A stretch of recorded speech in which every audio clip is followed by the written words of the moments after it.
கடவுள் கிருபையினால ஒரு இறை செய்தி பகிர்வுக்கு கடவுள் அதோட இரக்கத்தினால எனக்கு ஒரு வாய்ப்பு கொடுத்திருக்காங்க. கடவுளுக்கு கோடி நன்றி. உங்களுக்கு நன்றி. எல்லாத்துக்கும் ஹாப்பி நியூ இயர் விஷ் பண்ணிக்கிறேன். Thank you Jesus.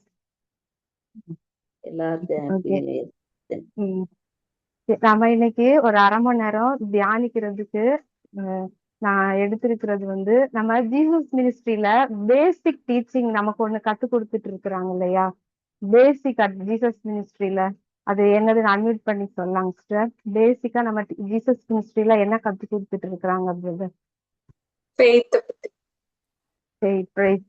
நம்பிக்கை பற்றி கத்து கொடுத்துட்டு இருக்கிறாங்க. நம்ம எல்லா பைபிளோட ஃபுல் இதுவுமே நம்ம பார்க்கும்போது இப்போ மன்னிப்பு இருக்கு, இன்னும் அன்பு இருக்கு, இன்னும் நிறைய இருக்கு இல்லைங்களா. அதுல எதுக்குமே டெஃபனிஷன் ஒண்ணு கொடுக்கவே இல்லை, எக்ஸப்ட் ஃபெய்த். அதாவது நம்பிக்கையை தவிர வேற எதுக்குமே டெஃபனிஷன் ஒண்ணு கொடுக்கவே இல்லை. டெஃபனிஷனா தெரியல உங்களுக்கு, நம்ம ஸ்கூல்ல காலேஜஸ்ல படிச்சிருக்கோம் இல்லையா. ஒரு விஷயத்த பற்றின துல்லியமான ஒரு விளக்கம், அதுதான் டெஃபனிஷன். ப்ராப்பரா இருக்கும். அதுல வந்து மாற்று கருத்தோ வார்த்தைகள் மாற்றி போடுறதுக்கோ அங்க வாய்ப்பே இருக்காது. அதுதான் தமிழ்ல வந்து வரையறை சொல்லுவாங்க, இங்கிலீஷ்ல வந்து டெஃபனிஷன் சொல்லுவாங்க. அது நமக்கு தெரியும் இல்லையா. அப்ப டெஃபனிஷன் பத்தி பைபிள்ல எங்க கொடுத்திருக்காங்க அப்படின்னா, எபிரேயருக்கு எழுதிய திருமுகம் அதிகாரம் 11 இறை வார்த்தை 1. எபிரேயருக்கு எழுதிய திருமுகம் அதிகாரம் 11 இறை வார்த்தை 1 எடுத்து வாசிக்கலாம் சிஸ்டர். எடுத்தவங்க. நம்பிக்கை என்பது நாம் எதிர்நோக்கி இருப்பவை கிடைக்கும் என்னும் உறுதி, கண்ணுக்கு புலப்படாதவை பற்றிய ஐயமற்ற நிலை. ஆமென். Praise the lord. நம்பிக்கை என்பது எதிர்நோக்கி இருப்பவை கிடைக்கும் என்ற மன உறுதி, கண்ணுக்கு புலப்படாதவை பற்றிய ஐயமற்ற நிலை. இதுல 2 சென்டென்ஸ் கொடுத்திருக்கிறாங்க. நம்ம அதை ஒவ்வொன்னா இப்ப கொஞ்சம் தியானிக்கலாம். ஃபர்ஸ்ட் போர்ஷன், ஃபர்ஸ்ட் சென்டென்ஸ் தான் ஃபர்ஸ்ட்ல எடுத்துக்கலாம். நம்பிக்கை என்பது எதிர்நோக்கி இருப்பவை கிடைக்கும் என்ற மன உறுதி. அப்போ எதிர்நோக்கு என்றால் என்ன? இங்கிலீஷ்ல ஹோப்னு சொல்றோம் இல்லையா. What is hope? இல்ல எதிர்நோக்கு என்றால் என்ன? அன்மியூட் பண்ணி சொல்லாங்க சிஸ்டர், சொல்ல விரும்புறவங்க. எதிர்நோக்கு என்றால் என்ன?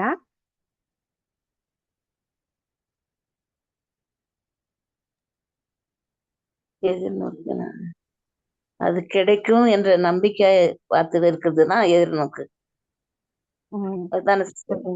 ஓகேங்க சிஸ்டர். வேற எதிர்நோக்கு நம்ம ஜீசஸ் மினிஸ்டர் நிறைய சொல்லி தர்றாங்க இல்லையா. நம்பிக்கைக்கு முன்னாடி என்ன சொல்றாங்கன்னா எதிர்நோக்கு. அப்போ வாட் இஸ் ஹோப்? நம்ம இது வரைக்கும் நம்ம என்ன கத்துக்கிட்டு இருக்கிறோம் இந்த டீச்சிங் பத்தி? எதிர்நோக்கு அப்படின்னா என்ன?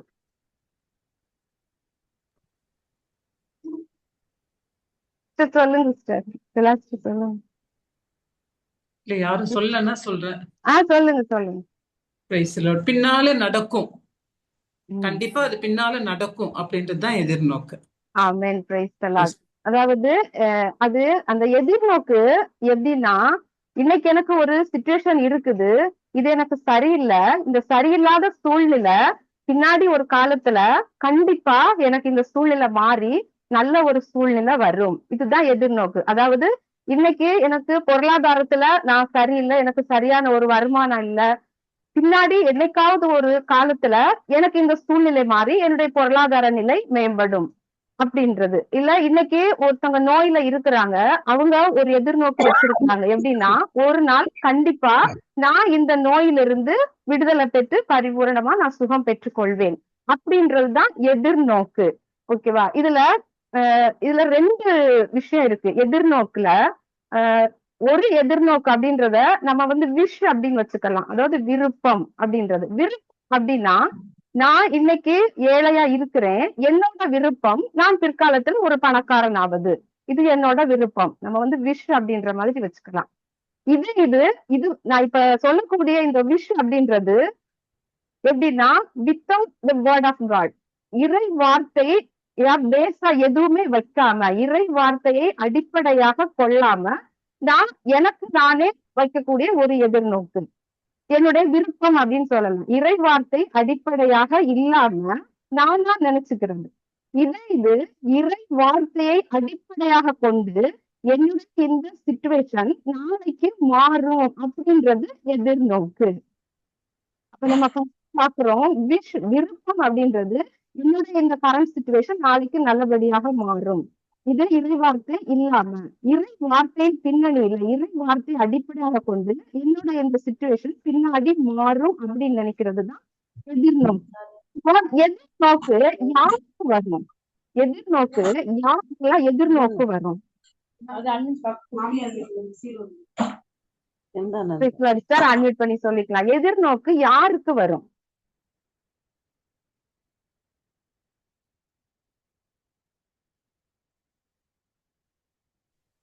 எதிர்பார்க்கிற எல்லாருக்குமே எதிர்நோக்கு வரும் தானே. ஒரு விஷயங்கள் வேணும் அப்படின்னு, இது நீங்க சொல்ற மாதிரி இந்த ஹெல்த் இஷ்யூவா இருக்கட்டும், இல்ல ஏதாவது பண உதவியா இருக்கட்டும், எந்த ஒரு விஷயம் யாரெல்லாம் எதெல்லாம் எதிர்பார்க்கறாங்களோ அவங்க எல்லாருக்குமே அந்த எதிர்நோக்கு இருக்கத்தானே செய்யும்.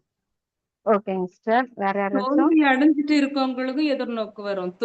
மேலும் மேலும் தோல்விகள் சந்திச்சுட்டு இருக்கவங்களுக்கு தான் அதிகமா எதிர்நோக்கு வரும். ஆமென், பிரைஸ் தி லார்ட். ஏன்னா கரண்ட் சிச்சுவேஷன் யாருக்கு சரியில்லையோ அவங்களுக்கு இந்த எதிர்நோக்கு இருக்கும். கரண்ட் சிச்சுவேஷன் எனக்கு இன்னைக்கு சரியில்லை, அது நம்ம இறைவார்த்தையில இப்ப நான் சொல்றோம் இல்லையா, பொருளாதாரமா இருக்கட்டும், நோயா இருக்கட்டும், ஏதோ ஒண்ணு கரண்டா யாருக்கு சரியில்லை அவங்க கண்டிப்பா அவங்களுக்கு ஒரு எதிர்நோக்கு இருக்கும். ஓகே, இது எதிர்நோக்கு. இப்போ இந்த எதிர்நோக்கு என்னைக்காவது ஒரு நாள் தான் கிடைக்கும்னு சொல்லி நம்ம இப்ப சிஸ்டர் சொன்னாங்க இல்லையா, இன்னைக்கு சிச்சுவேஷன் சரியில்லை, என்னைக்காச்சும் ஒரு நாள் என்னுடைய சூழ்நிலை மாறும், இது எதிர்நோக்கு. ஆனா இதுக்கு அடுத்து நம்ம நம்பிக்கைக்கு வர்றோம். நெக்ஸ்ட் சென்டென்ஸ் என்ன சொல்லுது? கண்ணுக்கு புலப்படாதவை பற்றிய ஐயமற்ற நிலை. இது ரொம்ப ரொம்ப ஒரு முக்கியமான ஒரு விஷயம். கிறிஸ்தவங்களுக்கும் மத்தவங்களுக்கும் உள்ள ஒரு பெரிய வேறுபாடு இந்த இந்த 2வது போர்ஷன்ல தான் இருக்கு. கண்ணுக்கு புலப்படாதவை பற்றிய ஐயமற்ற நிலை. இப்ப நம்ம கூட ஜீசஸ் இருக்கிறாங்களா? ஏஞ்சல்ஸ் இருக்கிறாங்களா இப்ப நம்ம கூட? இருக்காங்க. இருக்கிறாங்க. நீங்க பாக்குறீங்களா? அதை எது வச்சு சொல்றீங்க நீங்க? இத நம்ம பாக்குறோமா? நம்மளால பார்க்க முடியுதா? பார்க்க முடியாது, ஆனா உணர முடியும் இல்லையா? அது எதை பேஸ் பண்ணி நீங்க உணர்றீங்க என் கூட ஜீசஸ் இருக்கிறாங்க இப்போ அப்படின்ட்டு? இறைவார்த்தையில சொல்லியிருக்காருல்ல ஜீசஸ். அத ஆமென். இறைவார்த்தை சொல்லுது, எங்கே 2-3 பேர் என்னுடைய நாமத்தினால கூடி இருக்கிறாங்களோ அங்கே அவர்கள் நடுவே நான் இருக்கிறேன். அப்ப இறைவார்த்தை ஒண்ணு சொல்லுது அப்படின்னா நான் பார்க்கவே இல்ல, நான் யோசிக்கல, யாரும் எனக்கு காட்டல, அதுக்கு ஒரு எவிடன்ஸே இல்ல. இங்கிலீஷ்ல அழகா சொல்லியிருக்கோம், அத முடிஞ்ச நீங்க வாசித்து பாருங்க. அதாவது எவிடன்ஸே இல்லாத அன்சீன் ஆன ஒரு பொருளை நான் பயங்கரமா நம்புறேன். இதுதான் நம்பிக்கை. அப்போ அந்த எதிர்நோக்குக்கு அடுத்த ஸ்டெப்ல என்ன வருது? நம்பிக்கை வருது. இதை இங்கிலீஷ்ல அழகா சொல்லியிருக்கோம். நவ் அந்த ஹீப்ரூ சாப்டர் 11 verses 1ல நீங்க இருந்துச்சுன்னா எடுத்து பாருங்க. நவ் ஃபெய்த் இஸ் அப்படின்னு ஸ்டார்ட் பண்ணுவாங்க. ஸோ நவ் அப்படின்னு ஏன் அங்க சொல்றாங்கன்னா, ஃபெய்த் அப்படின்றது எதிர்நோக்கு எப்பயோ ஒரு நாள் நிறைவேறும். ஆனா நம்பிக்கை என்பது இறைவார்த்தையின் அடிப்படையில இந்த நிமிடமே எனக்கு அது நிறைவேறி விட்டது என்று நான் நம்புவது, இதுதான் நம்பிக்கை. கண்ணுக்கு புலப்படாதவை பற்றிய ஐயமற்ற நிலை.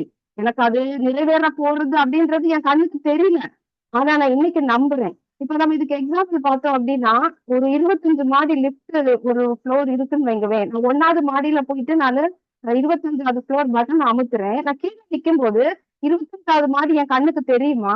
தெரியாது. எனக்கு எனக்கு என்ன தெரியும்? நான் கண்ணுக்கு அதை பார்க்கவே இல்லை, நம்புறேன். 25வது ஃப்ளோர் நான் இப்ப போய் இறங்குவேன். இதே மாதிரிதான் இப்ப சென்னையில நம்ம ஏறுறோம், டிக்கெட் எடுத்திருக்கோம், ட்ரெயின்ல ஏறிடுறோம். இப்ப கன்னியாகுமரிக்கோ திருச்சிக்கோ மதுரைக்கோ எங்க ஏறுதோ நம்ம சென்னையில ஏறிட்டோம். நம்ம போய் இந்த சீட்ல உட்காரும் போது கன்னியாகுமரியோ திருச்சியோ மதுரையோ நம்ம கண்ணுக்கு தெரியுமா? தெரியாது. ஆனா நம்ம நம்புறோம்ல, அது கண்ணுக்கு புலப்படல, ஆனா நான் நம்புறேன். நான் இந்த ட்ரெயின் அங்க போய் நிற்கும், எல்லையாக நான் அங்க போய் ரீச் ஆயிடுவேன். இப்ப கண்ணுக்கு புலப்படாதவை பற்றிய அந்த ஐயமற்ற நிலைய நான் உலகத்துக்கு கத்துக் கொடுக்குற ஒரு விஷயத்த எந்த அளவுக்கு ஆழமா நான் நம்புறேன். ட்ரெயின்ல ஏறி கண்ணு மூடிட்டு உட்காந்து படுத்துக்குவேன். நான் எதுவும் யோசிக்க மாட்டேன். காலையில கண்ணு முழிச்சா நான் ஊர்ல போய் இறங்கி இருப்பேன். ஐயமற்ற நிலை இல்லையா? எப்படி ஸ்ட்ராங்கா நம்புறோம்? இதைதான் நம்ம விவிலியம் சொல்லுது. ஓகேங்களா? அப்போ ஸ்டார்டிங் எதிர்நோக்கு, அதோட அடுத்த ஸ்டேஜ் ஃபெய்த். இப்போ தமிழ் பைபிள்ல பார்த்தோம் அப்படின்னா எல்லாத்துக்குமே நம்பிக்கை அப்படின்ற ஒரு காமனான வேர்டு தான் கொடுத்திருக்கிறாங்க. நம்ம பழைய மொழி பேப்பர்ல பார்க்கும்போது விசுவாசம் அப்படின்னு சொல்லியிருக்கிறாங்க. இங்கிலீஷ்ல பாத்தீங்கன்னா அழகா கொடுத்திருப்பாங்க, எதிர்நோக்கு, ஃபெய்த் அடுத்தது பிலீஃப், அடுத்தது ட்ரஸ்ட் அப்படின்னு. இப்ப நம்ம எதிர்நோக்குன்னா என்னன்னு பார்த்தோம், ஃபெய்த்னா என்னன்னு பார்த்தோம். அடுத்தது பாக்குறது பிலீஃப் அப்படின்றது. பிலீஃப் அப்படின்னா faith in action. Faith in action அப்படின்னா நான் ஒரு விஷயத்த நம்புறேன், அந்த நம்புற விஷயத்த என்னுடைய செயல்பாடுல நான் கொண்டுட்டு வர்றேன். இதுக்கு ஒரு உதாரணம் சொல்லணும்னா, இப்போ ஒரு நியூஸ்ல ஒரு விஷயம் சொல்றாங்கன்னு வைங்க, நைட் 6 மணிக்கு மேல யாருமே வெளியில போகக்கூடாது, இடி இடிக்கும், இடி இடிச்சுச்சுன்னா வெளியில போறவங்க வந்து செத்து போயிடுவாங்க அப்படின்னு ஒரு அனௌன்ஸ்மெண்ட் டிவில கொடுக்குறாங்கன்னு வைங்க. இது நம்பாதவங்க என்ன பண்ணுவாங்க, கதவு திறந்து வெளியில போயிருவாங்க. ஏன்னா அவங்க சொல்ற விஷயத்த அவங்க நம்பல. இத நம்புறவங்க என்ன பண்ணுவாங்க, கதவை திறந்து வெளியில வரவே மாட்டாங்க. ஏன்னா அவங்க கேட்கறாங்க, விஷயத்த நம்புறாங்க, அந்த நம்பிக்கைய என்ன பண்றாங்க, ஆக்ஷன்ல கொண்டு வர்றாங்க, வெளியில வர்றதே இல்ல. கேட்கிற விஷயத்த ஆக்ஷன்ல கொண்டு வந்து வெளியில வராம இருக்கிறாங்க. இது வந்து belief, faith in action. இதுக்கு அடுத்த ஒரு நிலை இருக்கு. இதுதான் அதாவது நம்பிக்கையோட ஹையஸ்ட் ஃபார்ம் ட்ரஸ்ட் அப்படின்றது. நம்ம வந்து அந்த இருக்கு படத்துல பாக்குறோம் இல்லையா, Jesus I trust in you. எத்தனை பேருக்கு நம்பிக்கை வந்துச்சுன்னு தெரியல, சாரி டவுட் வந்துச்சுன்னு தெரியல. ஆரம்பத்துல எனக்கு இதெல்லாம் ஒரு டவுட்டுமே கிடையாது. ஏன்னா ஏசப்பா நான் உங்களை நம்புறேன். ஏன்னா நான் என்ன நினைச்சிட்டு இருந்தேன், நான் ஜீசஸ நம்புறேன்ல, அந்த நம்பிக்கை தான் இயேசு நான் உங்களை நம்புறேன். ஆனா என்னோட நம்பிக்கைக்கும் அந்த ட்ரஸ்ட்டுக்கும் ஏணி வச்சா கூட இருக்காது. அந்த அளவுக்கு அது ஹையஸ்ட் ஃபார்ம் ட்ரஸ்ட். ட்ரஸ்ட்னா கண்மூடித்தனமா கடவுளை நம்புறது. எந்த கொஸ்டினும் கிடையாது, எந்த சூழ்நிலையும் பார்க்க மாட்டாங்க. இறை வார்த்தை ஒண்ணு சொல்லுது அப்படின்னா அவ்வளவுதான். அதுல ஒரு கூட அதுக்கு முரண்பாடான எதுவுமே நமக்குள்ள வராது. அதுதான் ட்ரஸ்ட். இதுக்கு எடுத்துக்காட்டு வந்து பழைய ஏற்பாட்டுல தானியேல் அவங்கள பாக்குறோம். அந்த ஒரு அரசு வந்து ரொம்ப கம்பல் பண்றாரு இல்லையா, கடவுளை மறுதலிக்க சொல்லி. அப்ப தானியேல் சொல்றாரு, என்ன இந்த தீச்சூளையில இருந்து காக்க வல்லவர் என்னுடைய தேவன், அப்படியே அவரை வந்து என்னை காத்துக்கொள்ளாட்டினாலும் எனக்கு பிரச்சனை இல்லை. எது நடக்குதோ நடக்கலையோ, நான் நம்பிக்கையோட ஒரு விஷயம் நான் செய்ய போறேன், நான் நம்புறேன். அது நடக்குதோ நடக்கலையோ, ஆனா ஆண்டவருடைய வாக்குத்தத்தம் அவ்வளவுதான் உண்டு. அதுல எந்த மாற்று கருத்தும் கிடையாது. இதுதான் ட்ரஸ்ட் அப்படின்றது. புதிய ஏற்பாட்டுல அன்னை மரியாள் பாக்குறோம். அவங்களுக்கு கல்யாணம் ஆகல, ஒரு வானதூதர் வந்து குழந்தை பிறக்க போகுதுன்னு சொல்றாங்க. அதோட பின் விளைவுகள் என்ன வேணா இருக்கலாம். அன்னை மரியாள் அதுக்கு எதுக்கும் எதை பத்தி அவங்க யோசிக்கவே இல்லை. அதுதான் அவங்க கடவுள் மேல வைத்த அந்த ட்ரஸ்ட் அப்படின்றது. அது பின்னாடி என்ன சூழ்நிலை வேணாலும் மாறலாம், எதை பத்தி எனக்கு கவலை இல்லை. இப்ப நம்ம பார்த்தோம், ஃபர்ஸ்ட் எதிர்நோக்கு, அடுத்தது நம்பிக்கை, அடுத்தது பிலீஃப், அடுத்தது ட்ரஸ்ட் அப்படின்னு. இது நாலுமே ஒரு பெரிய டிபார்ட்மெண்ட். நம்ம பிரதரோட பழைய இதுல எல்லாமே நிறைய பெரிய ஒவ்வொரு தலைப்புக்கும் பல பாகங்கள் இருக்கு வீடியோ. நம்ம இப்ப ரொம்ப இதுல நான் ஃபுல்லா அதுல போகல, ஜஸ்ட் ஒரு மேலோட்டமா தான் இதை நான் எடுத்துட்டு வந்தேன். இப்போ இப்ப நம்ம பகிர்ந்து கொண்ட இதை வச்சுட்டு இந்த 4 நிலைகள்ல நான் எங்க இருக்கிறேன்,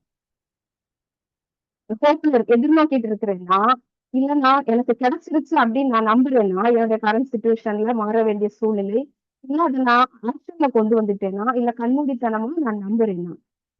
நம்ம முன்னாடி காலத்துல நிறைய இடங்கள்ல நம்ம பைபிள் வேர்ட் எல்லாம் கேட்டுக்கிட்டு இருப்போம். அப்போ ஒரு மாற்றங்களும் இருந்திருக்காது நம்புறேன். ஏன்னா எனக்கும் அப்படிதான் இருந்துச்சு. பட் ஜீசஸ் மினிஸ்ட்ரிக்குள்ள வந்த பின்னாடி ஒரு டீச்சிங் கிடைச்சப்போ ஸ்டார்டிங் ஸ்டேஜ்ல நான் எப்படி இருந்தேன், இன்னைக்கு நம்மளோட வளர்ச்சி வந்து எதிர்நோக்குல இருந்து ட்ரஸ்ட் நோக்கி தான் இருக்கணும். அதுக்குதான் நான் இதை சொல்ல வரேன். ஸ்டார்டிங்ல நான் எப்படி இருந்தேன், இன்னைக்கு ஒரு வருஷம் கழிச்சு என்னுடைய ஸ்டேஜ் இன்னைக்கு எந்த நிலைமையில இருக்கு, நான் ட்ரஸ்ட் நோக்கி எந்த அளவுக்கு நான் என்னோட நம்பிக்கையில நான் வளர்ந்துட்டு இருக்கிறேன் அப்படின்றத நம்ம கொஞ்சம் யோசிச்சு பார்ப்போம்.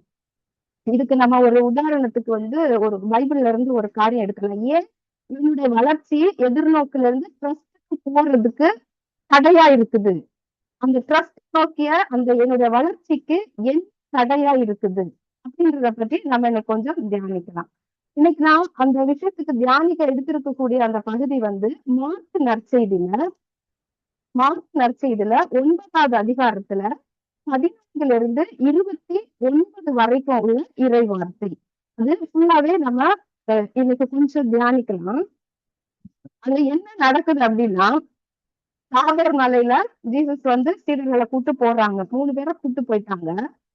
மிச்சம் 9 பேரு கீழே இருக்கிறாங்க. இந்த 12 பேரையும் 2 பேரா நற்செய்தி பணிக்காக அவர் அனுப்பும் போது அந்த சீடர்களால நோய்களை குணப்படுத்த முடிஞ்சுச்சா? அவங்க பணிக்கு போயிட்டு இருந்தாங்க இல்லையா, அப்ப அவங்களால நோய்களை குணப்படுத்த முடிஞ்சுச்சா?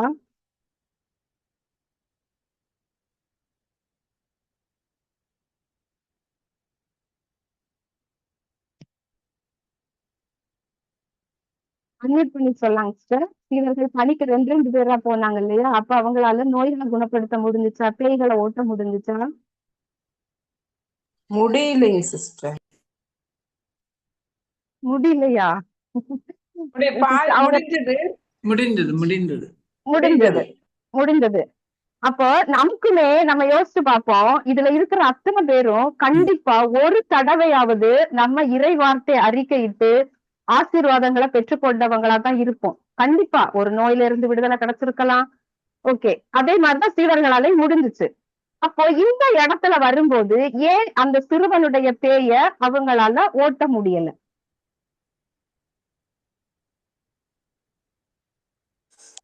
அவநம்பிக்கையும் அவங்களுக்குள்ள இருந்து. நம்பிக்கை இல்லை. ஏன் அந்த நம்பிக்கை என்ன அவங்களுக்குள்ளாக வந்துச்சு? பயம். பயமா?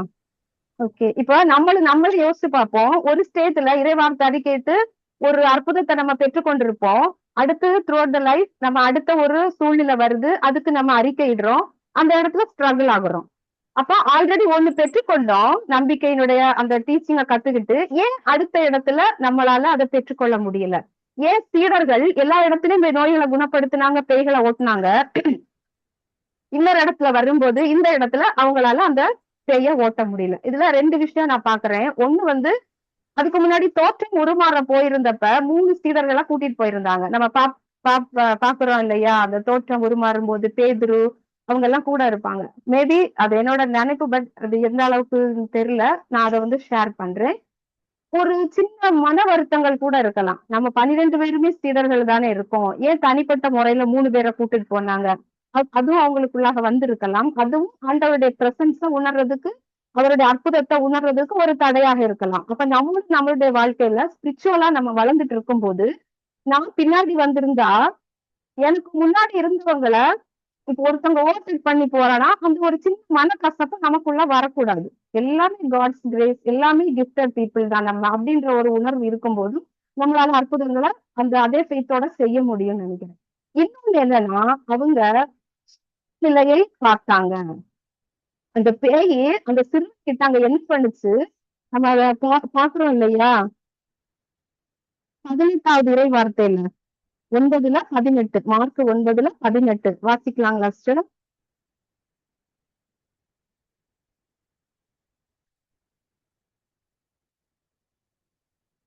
Mark 9:18 sister.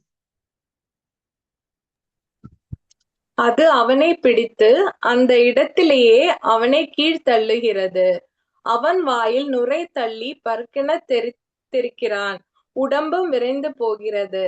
அதை ஓட்டிவிடும்படி நாம் உம் சீடரிடம் கேட்டேன், அவர்களால் கேட்கவில்லை என்று.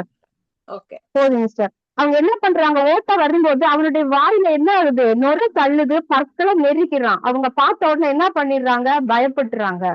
இதேதான் நமக்கு ஒரு தலைவலி இருக்கக்கூடியவங்களுக்கு ஒரு ஒரு அந்த ஹீலிங் பிரேயர் பண்ண சொன்னா தைரியமா பண்ணுவோம். தலைவலி கண்டிப்பா நான் பண்ணா அது போயிரும்.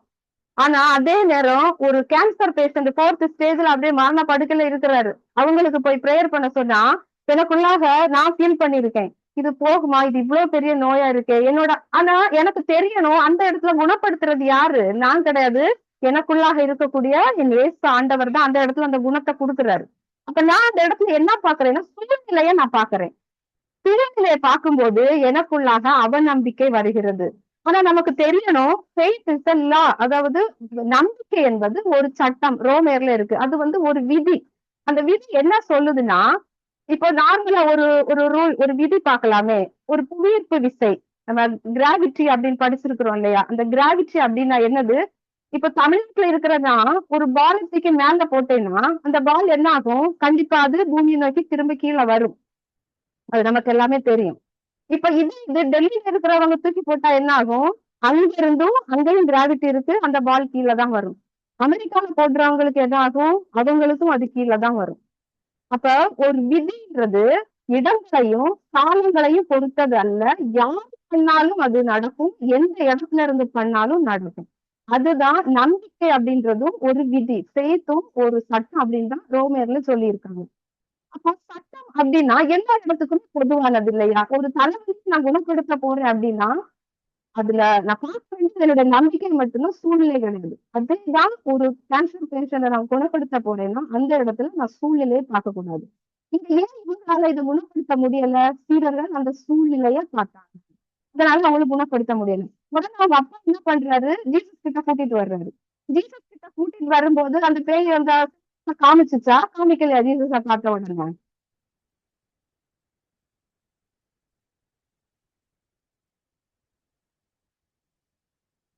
அன்மியூட் பண்ணி சொல்லாங்க சிஸ்டர். ஜீசஸ் கிட்ட வரும்போது அதே சிம்டம்ஸ் திருப்பி அந்த பேய் ரிப்பீட் பண்ணுச்சுங்களா? இல்ல ஆமா ஜீசஸ அது பார்த்தவங்க ஒண்ணுமே பண்ணலையா? இல்ல அதே அதே அதே பண்ணுச்சு. பண்ணுச்சு. அப்ப ஜீசஸ் கிட்ட வரும்போதே அந்த பேய் எல்லா சிம்டம்ஸும் பண்ணுதுன்னா நம்ம கிட்டயும் கண்டிப்பா பண்ணும். ஆனா அந்த ஜீசஸ் அந்த இதெல்லாமே பார்த்தாங்களா? பார்க்கவே இல்லை. அவங்க அந்த பேய வந்து உடனே ஓட்டிட்டாங்க. அப்போ அந்த அப்பா சொல்றாரு, உம்மால் இயலுமானால் என் மகனை குணமாக்கும். அப்ப ஜீசஸ் சொல்றாங்க, இயலுமானாலா நம்புகிறவனுக்கு எல்லாம் கூடும். அடுத்து அவங்க அப்பா என்ன சொல்றாரு அப்படின்னு பார்த்தா, நான் நம்புகிறேன், என்னுடைய நம்பிக்கையின்மையை போக்க உதவும். இது ஒரு முக்கியமான விஷயம். ஏன்னா இன்னைக்கு கிறிஸ்தவ மக்கள் நம்ம எல்லாமே வாழ்ந்துட்டு இருக்கிறது இந்த மனநிலையில தான். நான் நம்புகிறேன், எனக்குள்ளாக நம்பிக்கையின்மையும் இருக்கிறது. நம்ம யாக்கோபுல படிக்கிறோம் இல்லையா? இரு மனமுடையவர் ஆண்டவரிடமிருந்து ஏதாவது பெற்றுக் கொள்ளலாம் என நினைக்காது இருக்கட்டும். நம்ம லோக்கல் லாங்குவேஜ்ல பார்த்தோம்னா, நீ நினைச்சு கூட பார்க்காத, அப்படி ஒண்ணு உனக்கு நடக்கும் அப்படின்னு நீ நினைச்சு கூட பார்க்காத. அந்த இதைத்தான் ஏசப்பா இங்க சொல்றாரு. அந்த அப்பா சொல்றாரு, நான் விரும்புகிறேன், என் நம்பிக்கையின்மையை போக்க உதவும். அப்போ ஒருத்தர்கிட்ட ரெண்டனும் இருக்க முடியுமான்னு கேட்டா இருக்காது. ஒண்ணுல நம்ப, இல்லாட்டி நம்ப கூடாது. அப்ப அந்த நம்பிக்கையின்மையை போக்க உதவும் அப்படின்னு அப்பா கேட்ட உடனே ஜீசஸ் வந்து உன்னுடைய நம்பிக்கையின்மை நான் போக்கிட்டேன் அப்படின்னு அடுத்தது சொல்றாரா? சொல்லல. ஏன்னா நம்பிக்கையின்மை என்பதை போக்குறது ஜீசஸோட வேலை இல்லை, நம்மளோட வேலை. அதை நம்ம அடுத்தது பின்னாடி பார்க்கலாம். அடுத்தது அதுக்கு முன்னாடி இன்னொன்னு சொல்றேன். சீடர்கள் வந்து ஜீசஸ் கிட்ட போய் கேக்குறாங்க, ஏன் இந்த பேய எங்களால ஓட்ட முடியல? அதுக்கு ஏசப்பா என்ன சொல்றாருன்னா, உங்களுடைய நம்பிக்கையின்மைதான் காரணம். அப்ப அதுக்கு அடுத்து அவங்க சொல்றாங்கல்ல, இவ்வகை பேய்கள் இறை வேண்டலினாலும் நோன்பினாலும் வந்து இது போகாது. எவ்வகை பேய்கள்? அந்த அந்த பையன் மேல அந்த வலிப்பு உண்டாக்கி நுரத்தழுன அந்த பேயை அவர் மீன் பண்றாங்க. கடவுள் சொல்லக்கூடிய அந்த பேய் வந்து எந்த பேய் அப்படின்னு நம்ம நினைக்கிறோம்? அவநம்பிக்கை ஆமென். அவநம்பிக்கை அவநம்பிக்கை என்னும் அந்த நம்பிக்கையின்மை என்னும் பேயதான் அவர் சொல்றாரு. சகோதரர்களே, அதாவது நம்பிக்கையின்மை என்பது ஒரு வகை டெவில், ஒரு வகை ஈவில் ஸ்பிரிட். அதை காஸ்ட் அவுட் பண்ண வேண்டியது நம்மளோட கடமை. அத கண்டிப்பா நாம போயிட்டு என்னுடைய நம்பிக்கையின்மை போக்குங்க, இல்ல என்னோட நம்பிக்கையை நீங்க வளர்த்து கொடுங்க. நான்லாம் முன்னாடி ஜீசஸ் கிட்ட ப்ரேயர் பண்ணிருக்கேன். எனக்கு எங்க ப்ரேயர் பண்ணா நம்பிக்கையே வர மாட்டேங்குது. எல்லாரும் என்னென்னலாமா சொல்றாங்க, ஆண்டவரே எனக்கும் அந்த நம்பிக்கையை கொடுங்க, நம்பிக்கை கொடுங்க. நிறைய நாள் நான் ப்ரேயர் பண்ணிருக்கேன், இங்கெல்லாம் வர்றதுக்கு முன்னாடி. ஒண்ணும் வேலைக்கு ஆகல. நம்ம இப்பயுமே பார்க்கலாம், நிறைய இறை வார்த்தைகள் நம்ம அறிக்கையிடுறோம் இல்லையா? பொருளாதாரத்துக்கு இந்த பிலிப்பியர் 4:19 அறிக்கையிடுறோம். அப்புறம் உடல் நலத்துக்கு 1 பேதுரு. இது இது இது மாதிரி ஏதாவது ஒரு இடத்துல நம்பிக்கையின்மையை போக்குறதுக்கு ஆண்டவர் ஏதாவது கொடுத்திருக்கிறாரா? என்னுடைய நம்பிக்கையை நான் அதிகப்படுத்தும்படியாக இறை வார்த்தையில ஏதாவது கொடுத்திருக்கான்? நம்ம எத்தனை பேரு இந்த மாதிரி காரியங்களுக்காக நம்ம இறை வார்த்தை அறிக்கைதான் ஆசைப்பட்டிருக்கிறோம்? ஏன்னா ஆண்டவருடைய வார்த்தை சொல்லுது, நம்முடைய எதிர்நோக்கு, உங்களுடைய எதிர்நோக்கு இவ்வுலக வாழ்வை மட்டும் சார்ந்திருந்தால் எல்லாவற்றையும் விட இறங்குவதற்கு நம்மளாதான் இருப்போமா? அப்ப இந்த எதிர்நோக்கு அப்படின்றது எதுல வருதுன்னா, உலகத்தனமான காரியங்கள். கண்டிப்பா எல்லாருமே நம்ம பிலிப்பியர் 4:19 அறிக்கையிடுவோம். இது மாதிரி நிறைய காரியங்கள். ஆனா இந்த நம்பிக்கையின்மையை போக்குவதற்கு, இல்ல நம்பிக்கை அதிகப்படுத்துறதுக்கு விவிலியத்துல எங்கேயாவது ஒரு இடத்துல ஏதாவது ஒரு விஷயம் கடவுள் சொல்லி இருக்காரா? உன்னோட நம்பிக்கை வளரணுமா, இது பண்ணு அப்படின்னு?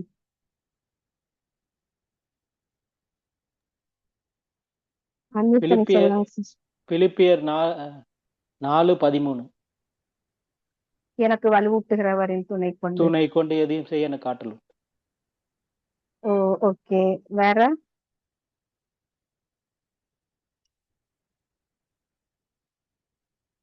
ஏன்னா எபிரேயர் 12:2 படிக்கிறோம் இல்லையா, நம்பிக்கையை தொடங்கி வழி நடத்துகிறவரும் அதை நிறைவு செய்பவருமான இயேசுவின் மீது கண்களை பதிய வைப்போம். தொடங்குகிறவர் அவர்தான், வழி நடத்துகிறவர் அவர்தான், நிறைவும் அவர்தான், 0வும் அவர்தான், 100ம் அவர்தான்.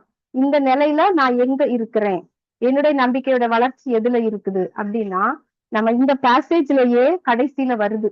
என்ன சொல்றாருன்னா, இவ்வகை பேய்கள், நம்பிக்கையின்மை என்னும் பேய்கள் நோன்பினாலும் இறை வேண்டலினாலும் அன்றி வேற எதுலையுமே போகாது. நம்ம மணிக்கணக்கா முட்டி போட்டு ஆண்டவரே எனக்கு நம்பிக்கை அதிகப்படுத்துங்க, கலாத்தியர் அந்த 5:22 கூட பாக்குறோம். கனிகள், ஆவியானவருடைய கனிகள்ல ஒண்ணு நம்பிக்கை. அப்ப அந்த நம்பிக்கை கடவுள் தரமாட்டாரு, நான் தான் உருவாக்கணும், எனக்குள்ளாக தான் நான் கொடுக்கணும், கனி கொடுக்கணும். அப்ப அந்த கனி எப்படி என்கிட்ட இருந்து வெளிப்படும், அந்த நம்பிக்கை என்னும் கனி எப்படி என்கிட்ட இருந்து வெளிப்படும் ஆண்டவரே சொல்றாரு. இவ்வகை பேய்கள், அந்த அந்த டெவில், அதாவது ஸ்பிரிட்ஸ் ஆஃப் அன்பிலீஃப்னு சொல்றோம் இல்லையா, அது எனக்குள்ள இருக்குது அப்படின்னா அதை நோன்பினாலும் இறை வேண்டலினாலும் மட்டும்தான் அதை காஸ்ட் அவுட் பண்ண முடியும். அப்ப நான் எனக்கு நோன்பு இருக்கிறேன் அப்படின்னா, இது வரைக்கும் நான் எந்த காரணங்களுக்கெல்லாம் நான் நோன்பு இருந்திருக்கிறேன். நிறைய பேர் சொல்லுவாங்க, நான் நோன்பு இருந்து இந்த காரியம் கேட்டேன், எனக்கு கிடைச்சது. நான் நோன்பு இருந்தேன், கல்யாணம் ஆகல, நோன்பு இருந்தேன், என் பையனுக்கு கல்யாணம் ஆச்சு. நிறைய பேர்ட்டு கேட்டிருப்போம். அங்க எல்லாம் என்ன நடக்குது, செயல்களால் சார்ந்து அவங்க எதிர்பார்க்கறாங்க. என்னுடைய செயல்னால நான் நோன்பு இருந்தேன், எனக்கு என் பையனுக்கு கல்யாணம் ஆச்சு.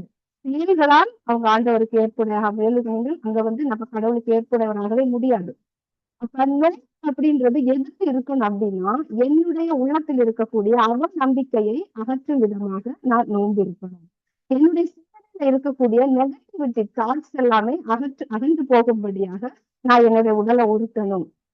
இப்போ நோன்பு அப்படின்னு பார்த்தோம் அப்படின்னா, காலையில எனக்கு பசிக்குது 8 மணிக்கு, வயிறு ஒரு மாதிரி நமக்கு ஒரு ஃபீல் கொடுக்கும் இல்லையா, பசிக்கு. உடனே நம்ம என்ன பண்றோம், சாப்பாடு கொடுக்குறோம். மத்தியானம் 1:30 மணிக்கு பசிக்குது, சாப்பாடு கொடுக்குறோம். ஈவினிங் ஒரு 7:30க்கு பசிக்குது, சாப்பாடு கொடுக்குறோம். இந்த இடத்துல யார் மாஸ்டரா இருக்காங்க, என்னுடைய உடல் தான் இங்க மாஸ்டரா இருக்குது. இப்போ இப்ப 2 ஆடு இருக்குன்னு வச்சுக்கோங்களேன். ஒரு ஆட்டுக்கு நல்லா ஃபீட் பண்றோம், ஒரு ஆட்டுக்கு ஒண்ணுமே கொடுக்கல. இப்ப இந்த 2 ஆடுமே அடிச்சுட்டு போகுது, எந்த ஆடு ஜெயிக்கும்?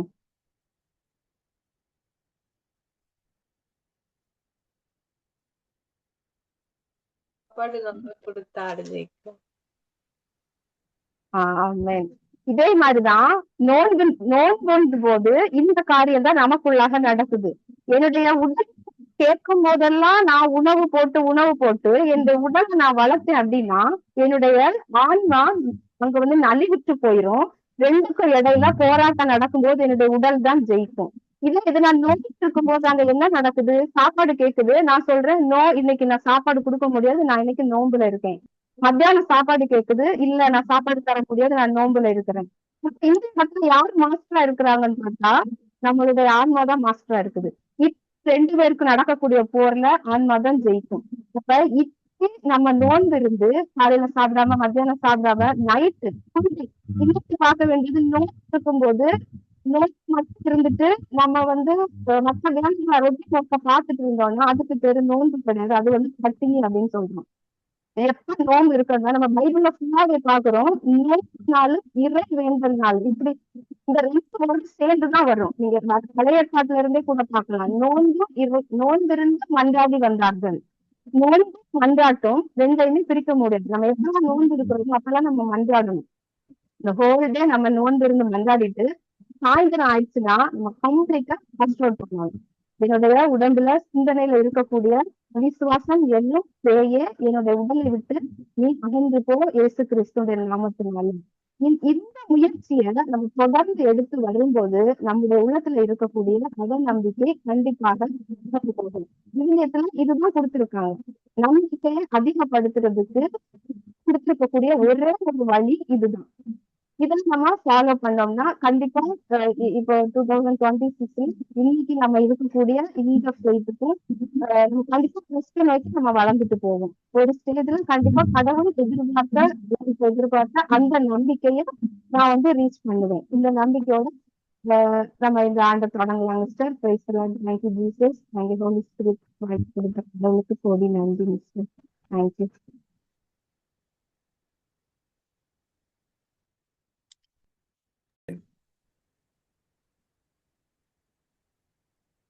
Praise the Lord. Libya sister. Praise Praise the Lord sister. praise Lord brother. First வந்துட்டு இன்னைக்கு வந்து கிளாஸ்ல வந்து நல்ல ஒரு விஷன் கிடைச்சது.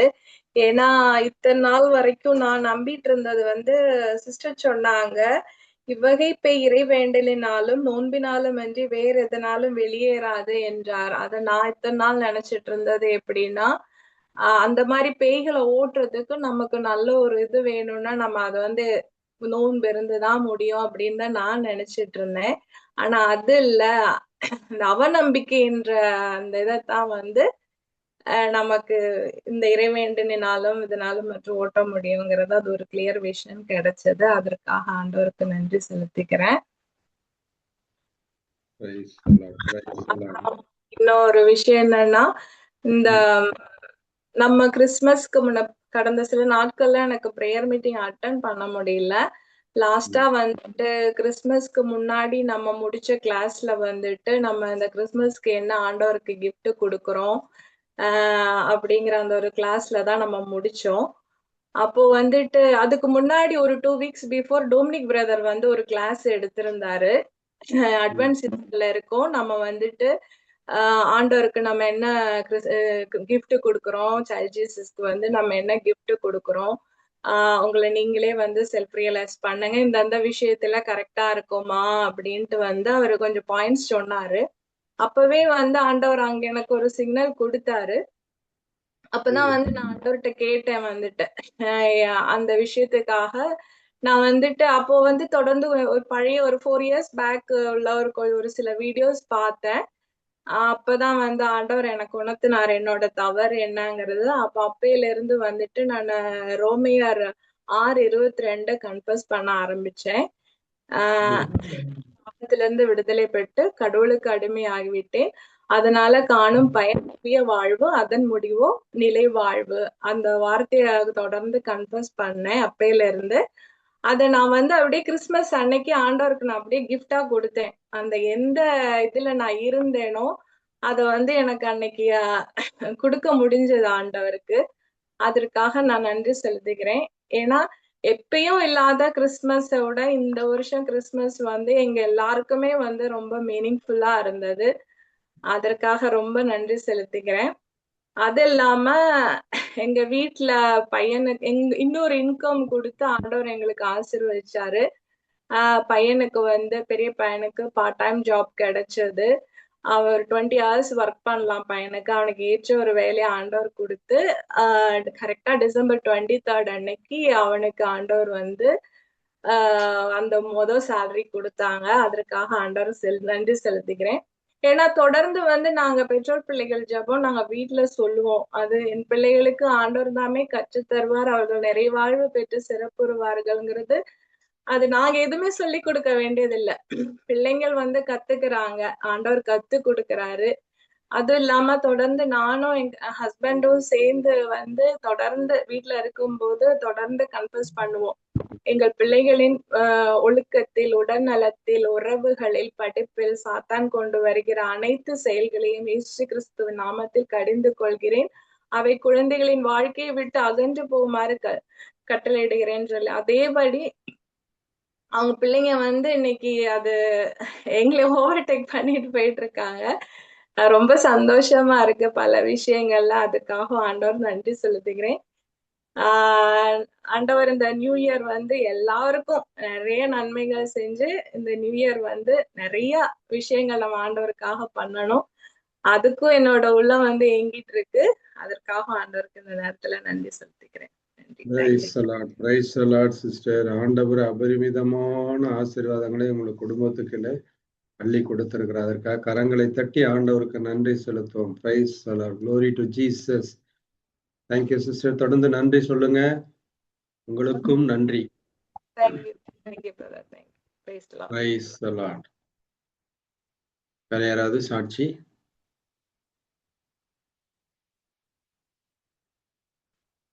ஒரு இது சொல்லிக்கலாமா? நானு முதல் மாத சம்பளத்திலிருந்து பெற்றுக்கொண்ட சம்பளத்திலிருந்து 10,000 ரூபாய் நம்மளுடைய ஜீசஸ் மினிஸ்ட்ரிக்கு நன்கொடை அனுப்பியிருக்கிறாங்க. அதெல்லாம் சொல்ல வேண்டாம் பிரதர், வேண்டாம் please. Price the Lord, price the Lord.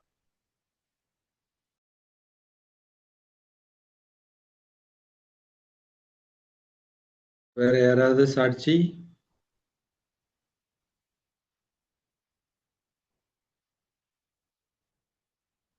வேற யாராவது சாட்சி சொல்றவங்க? சாட்சிகள் இல்லைன்னா நம்ம இப்ப ப்ரேயர் ரிக்வெஸ்ட்டுக்கு கடந்து செல்வோம். Price the Lord brother. Praise the Lord. Praise the Lord, brothers and sisters. ஜெப விண்ணப்பத்திற்கு கடந்து செல்லும் முன்பாக ஒரு சிறிய அறிவிப்பு. இந்த ஜீசஸ் மினிஸ்ட்ரி ஜெப வழிபாடானது